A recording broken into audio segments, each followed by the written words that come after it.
சீமானுக்கு வந்து ஏன் இந்த மாதிரியான ஒரு கேள்வி வருது? அதாவது பைத்தியம் முத்தி போன நிலைமை தான் நம்ம சொல்லணும். ஏன்னா எலெக்ஷன்லாம் பிரச்சாரம் பண்ணும்போது இந்த ஜோசப்ன்ற பேரை வந்து அவரு சொல்லவே இல்லை. முன்னாடி வந்து நம்மளுக்கு வந்து ஒருத்தர் சொல்லியிருந்தாரு, ஜோசப் விஜய் யாருன்னா அந்த ஹெச் ராஜான்னு ஒரு ஆரம்பத்தில் இருந்தது.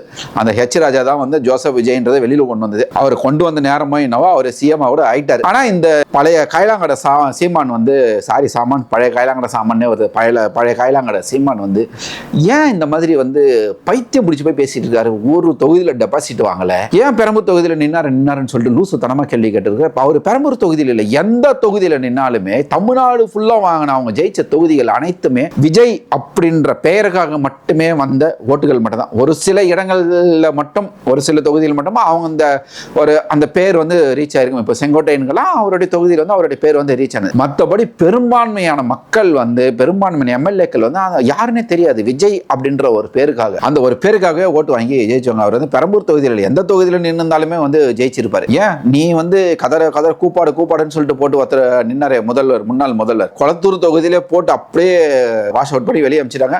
மறுபடியும் ரீவேல்யூவேஷன் போட்டார்.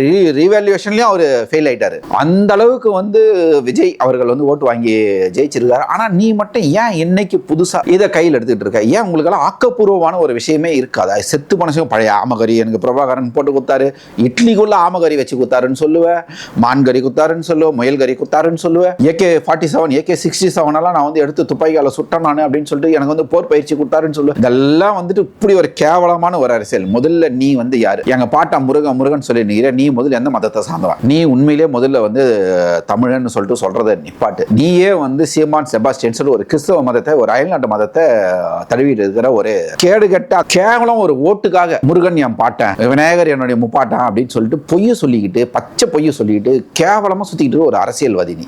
உனக்கு வந்து உன்னால வந்து ஆக்கப்பூர்வமான ஒரு விஷயங்கள் எதுவுமே செய்ய முடியாது. உன்னால டெவலப்மெண்ட்ன்றதே கொண்டு வர முடியாது.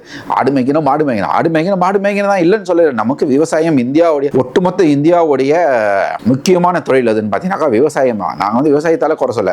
ஆனா நீ பேசுறது எல்லாமே பைத்தியகாரத்தனமா. இப்போ எலெக்ஷன்ல தோத்துட்டு விஜய் சிஎம் ஆயிட்டாருன்னு சொல்லிட்டு உச்சக்கட்ட பைத்தியத்துல. அதாவது இனிமேல் ஒன்று வந்து நல்லாக்கவே முடியாது, உனக்கு வந்து வைத்தியமே பார்க்க முடியாது, என்ன பண்ணாலும் வைத்தியமே பார்க்க முடியாதுன்ற அளவுக்கு போன எலெக்ஷன்ல டெபாசிட்ல அடி வாங்கி. ஏன்னா நீ அதாவது உங்க கூட ஒரு அழகை சுத்தின்னு இருக்கோம்ல, சாட்டை துறைமுருகன் சொல்லி ஒரு அரமெண்டல் சுத்திட்டு இருக்கல, அது வந்து சொல்லும் இத்தனை இடத்துல நாங்க ஜெயிச்சோம், ஆனா அத்தனை இடத்துல அவங்க வந்து தோத்துட்டாங்க, இத்தனை இடத்துல அவங்க ஜெயிச்சாங்க சொல்லி. அத்தனை இடத்துல தோத்த இடத்துலயும் போய் பாரு, மேக்சிமம் பெருவாரியான ஓட்டுகள் வந்து 2வது இடத்துல 3வது இடத்துல டிவிக்கு தான் நிக்குது.